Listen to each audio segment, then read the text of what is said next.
Hi, welcome back to People Watching with Joe Navarro. Today I'm going to talk about a very serious subject, and I say it's serious because it's something that affects society. It can affect nation states, and it affects all of us individually. And that is the subject of wound collectors.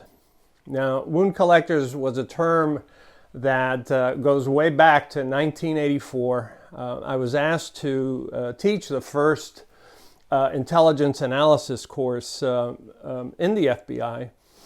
And one of the questions that was asked of me to consider for my presentation was, what is the number one trait that we see in all extremists? So if we're looking at individuals, how they act, how they behave, what they say, what they believe in. And the number one trait that we found in analyzing all the extremists, all the terrorists throughout history, in fact, many of the things that we saw from Joseph Stalin, from Mussolini and other characters like that, was this concept of wound collector. Now, over the years, people said, well, are we looking at grievance collectors? And the answer is no. We all have grievances. We all have something that we can complain about at work, with our loved ones, with our neighbors, with the way the government is run, any number of things. And those grievances exist because life is not perfect. Life is full of inequities. Not everything will go your way. Not everybody will pronounce your name properly. The wound collector is something else. It's not about social slights. Wound collecting is a psychological phenomena. It is a morbid pathology because the individual begins to look for, collect, and internalize all the things that have gone wrong in their own life, in the life of those that they love, or in history. And not only do they internalize these things, they nurture them. Now, I've had people mispronounce my name hundreds of times. I've had people step on my toe. I've had people, accidentally push me out of the way, and so forth. We remember these things because we all have both an amygdala and a hippocampi, which detects negative things and retains negative things. The wound collector never forgives and never forgets. They go out of their way to not just nurture, but to fertilize, to nourish these wounds. They don't forget them. They constantly bring them up. They use them to drive their behavior. They become very caustic. They are constantly challenging others. They're bringing things up from the past, sometimes from 6 months ago, from years ago.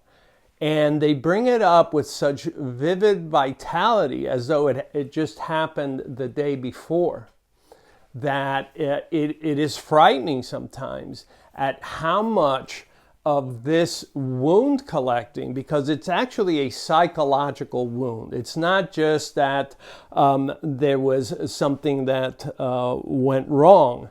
It isn't just a slight.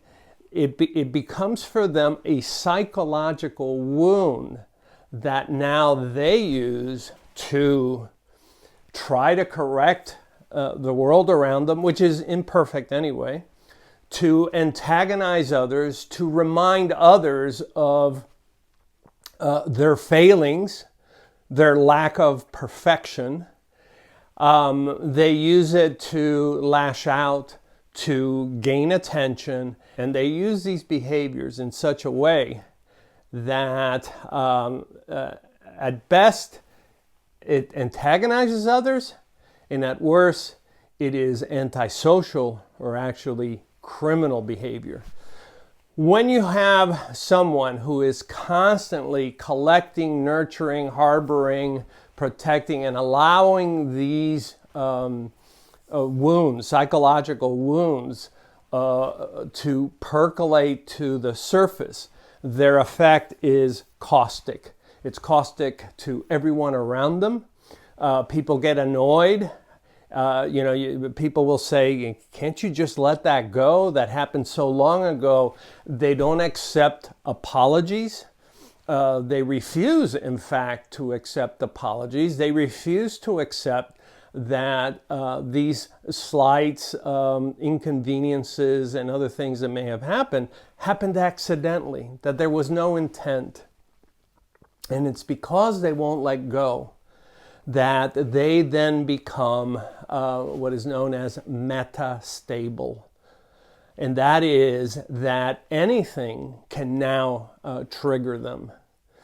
And we have examples of this throughout history where people like Joseph Stalin, even Fidel Castro would collect wounds as to all the things that were wrong and that nothing was ever their fault.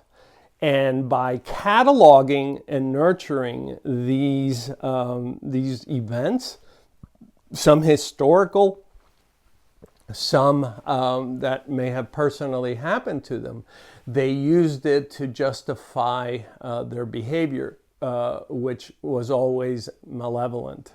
In many ways, they share the traits with the paranoid personality, which sees evil, which sees wrongdoing, which sees malintentions in everything that surrounds them. In the workplace, they ruin the harmony of the workplace because they're the ones that then you feel like you have to go out of the way to make sure that they don't take any offense. And I've seen it where people get offended because you didn't call them Mr.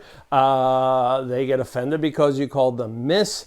Maybe you didn't know what gender they were. Any number of things they will grab onto and not accept your apology, but in fact will let it fester, feed it, and allow it to percolate to the surface often.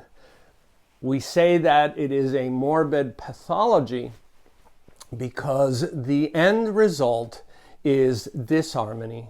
The end result is antisocial behavior. It's behavior that is not harmonious. And when we look at the history, for instance, of mass shootings, what we see is a lot of wound collecting on the part of these individuals. When we look at the Columbine high school shootings with Eric Harris and Dylan Klebold, clearly from everything they wrote about, talked about, we can see that they were wound collecting. They were looking for social slights, cataloging how they perceived the student body had treated them, and then it drove them to commit the horrible shootings. Anders Breivik in Oslo, Norway, who ended up killing 77 people, went on a shooting rampage of children because he had collected all these wounds. They are true wound collectors that drove his behavior, and he went out and killed 77 people by collecting these wounds and his fears of foreigners and strangers and others. Dylan Roof, the killer of 9 churchgoers in 2015 in South Carolina, did the same thing. His collection of wounds drove him to kill 9 churchgoers. We saw the same thing with Bryce Williams, who worked for a TV station in Roanoke, Virginia, where live on camera he shot 2 of his colleagues based on his perceived injustices, which he had been collecting and cataloging for years.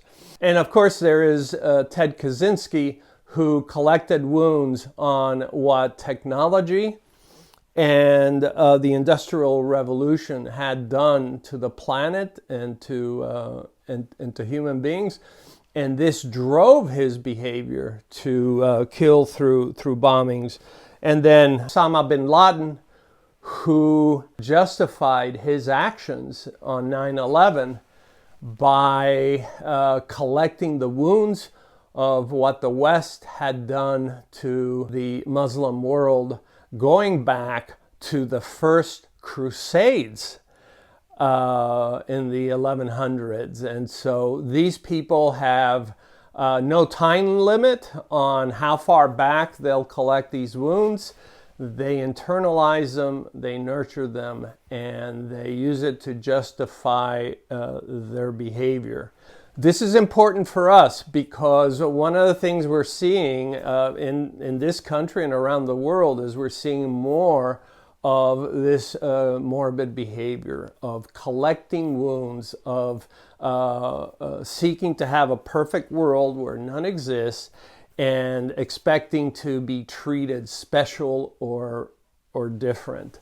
So look for the behaviors of these individuals. Look for individuals that are actively collecting these wounds because they can become unstable and they can become dangerous. So I hope you appreciate this. I know it's a serious topic. But as we study people in our efforts to people watch, this is a phenomena that is around us and needs to be clearly understood. So please like this video. If you enjoyed it, please subscribe. That way you get our feeds directly. And don't forget to ring the bell. And I thank you for your attentiveness.